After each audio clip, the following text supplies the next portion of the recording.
Hi and welcome to Creative AI. I am PixelPia and today I want to take another look at how I use my crafted voices for creative inspiration. In my last video, or it was a live stream, I introduced you to Sven, the voice who started it all. And today I want to introduce you to 4 other voices I have created using my method, Voicecraft. The basis for today is that I have an idea for a story. It's a story about sudden change. The change that just creeps up on you and changes everything before you even take a breath. I have the start of the story, but I don't know what kind of story I want to write yet. And that is where my created voices come in to help me. Is it a quiet story, a poetic story, a personal story, or maybe it's an analytic story? All I know right now is that it starts with someone returning to a house they haven't visited in many years. That's all I know right now. So I gave the same prompt to 4 of my crafted voices and asked them to write the first paragraph just to get inspiration. So let's move over to my computer and let me introduce you to these voices. So the prompt I asked my voices to write was, write the first paragraph of a story about someone returning to a quiet house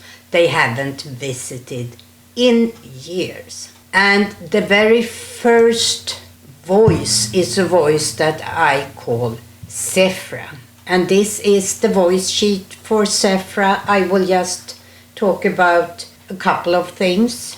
She is a poetic witness to memory and nature. Her style is very poetic, metaphor-heavy, spacious sentences. She is lyrical, reverent, and quietly haunting. Long drifting faces with natural pauses, reads like slow breath. And sometimes I need a visual, so I have created this image, which for me symbolizes Zephra. So let's see what Zephra wrote. The key turned with a resistance that felt personal, as if the house itself had tightened around the lock in her absence. When the door swung inward, it exhaled a sigh of dust and memory, and she stepped over the threshold as if crossing into a dream that had been waiting in stillness.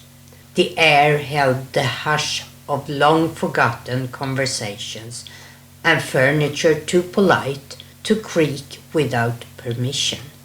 Nothing had moved except her. And this is a very poetic way of writing.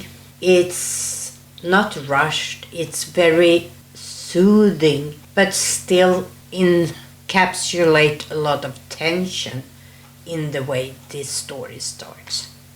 So that was one idea, but I also had others. My second voice that I want to share with you is Dot. And Dot is very different from Zephra. Her essence is a clear, gentle guide who helps readers organize thoughts and take steady action. She's very much like a teacher. She's warm, steady, practical, minimalistic, structured, and uses calm directives and soft encouragement. So let's see what Dot wrote. And here is her version. She paused at the edge of the porch, fingers grazing. No, wait.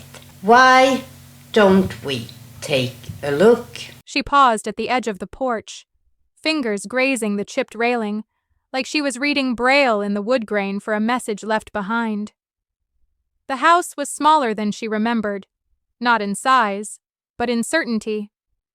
Windows blinked back at her, empty-eyed, and the silence inside wasn't peaceful. It was paused. A breath held. A story mid-sentence, waiting for her to turn the page. Sometimes I like to play around with creating short little videos with my avatars. And this was one example I just threw together very quickly today. But sometimes it's easier to listen to some text instead of just reading it. And as you could see, this is much more grounded. She has more details and describes what's happening. It's not as ethereal as Zephra was. My next voice is very different from these two women. It's Icaros. Icaros is a myth-minded artificial voice who plays with structure, risk, and contradiction. He's bold, reverent, and a little volatile. He's structured and then broken. He loves tension, inversion, and metaphors. He's very analytical or cool. So, just like with Dot, why don't we take a look at... The house stood as if it had been forgotten by time, but not by him. Its quiet was not gentle. It was absolute, like the air in a cathedral emptied of faith. He stepped through the door, each footfall pressing dust into patterns no one would read. Every object inside was a relic, untouched, arranged with the eerie precision of memory left undisturbed. It was not a homecoming. It was an autopsy. And the fourth voice we are going to use, I depict like this. It's Hannah Wright. And Hannah is a warm, curious storyteller who holds memory with care and finds truth in small, ordinary moments. She's honest, nostalgic, and gently hopeful. Her style is conversational and reflective. She uses story fragments, lists, and soft metaphor. And she has a balanced, flowing rhythm to her writing. So, Hannah Wright, her suggestion for a first paragraph was, the door gave way with a soft groan, like it, too, had aged in her absence. Inside, the quiet wrapped around her like an old quilt, familiar, a little frayed, and smelling faintly of cedar and thyme. Sunlight spilled through the lace curtains in gentle patches, catching the dust in mid-air like slow snowfall. She didn't say anything aloud. It felt like the kind of place where even your thoughts ought to whisper. Her story is more about warmth and coziness, and it feels like you are there with all the details, the sunlight spilling, the snow, dust like snowfall, and it's very cozy in a way. So these are 4 totally different stories waiting to be written. And I don't know which one would you write. So there you have it. The same prompt, 4 different voices. And as you could see, they feel like 4 entirely different stories waiting. I don't know yet which one I will write and how the ending will be. But these voices gave me a doorway and some inspiration. And once I chose how I want this story to feel, I can begin. Next time, I will show you what happens when we put 3 of my created voices in the same room.